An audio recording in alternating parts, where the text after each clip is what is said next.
Good morning and welcome back to my mini blog. আজ অনেকদিন বাদে বেরিয়ে পড়েছিলাম বান্ধবীদের সাথে ঘুরতে। তার সাথে আমি নিয়ে গিয়েছিলাম আমার স্কুটি, আর আমার পেছনে বসিয়ে নিয়েছি আমার ভাইকে, যাতে আমার গাড়ি চালাতে কোনো না প্রবলেম হয়। আর আমার বান্ধবীরা চলেই এসেছে, এখন যা যাক ঘুরতে।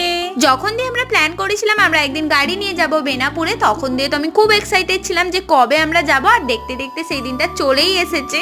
আমার না বেনাপুর জায়গাটা দারুণ লাগে, আর আমার মনে হয় ওই জায়গাটায় যেই আসবে সেই প্রেমে পড়ে যাবে আমার মতন। সে আর মাসির বাড়ি ছিল বেনাপুর, তাই ওর আমাদের কাছে একটা রিকোয়েস্ট ছিল যে ওর মাসির বাড়ি ঢুকে আমাদের দিকে একটু আলপনা দিয়ে দিতে হবে। সেই মতন আমরা ওর মাসির বাড়ি চলে যাই। তো টাইমের মধ্যে আমরা যেমন পেরেছি সেরকম করেই একটু ছোট ছোট করে আলপনা দিয়ে দিয়েছিলাম ওর মাসির বাড়ি। আলপনা দেওয়াটা কমপ্লিট হয়ে যেতে আমরা তো চলে যাই ছুটে ছুটে নদীর পাড়ে, যেটার আমরা অপেক্ষায় ছিলাম এতক্ষণ। আর ওখানে গিয়ে তো প্রচুর মজা করি। আর ওই জায়গাটা এমন জায়গা যেখানে রোজের মানুষ প্রচুর আসে, আর ওখানে সব সময় যেন মনে হয় মেলার মতন ভিড় থাকে। তখন সুন্দর মুহূর্ত কাটিয়ে আবার চলে আসি বাড়ি।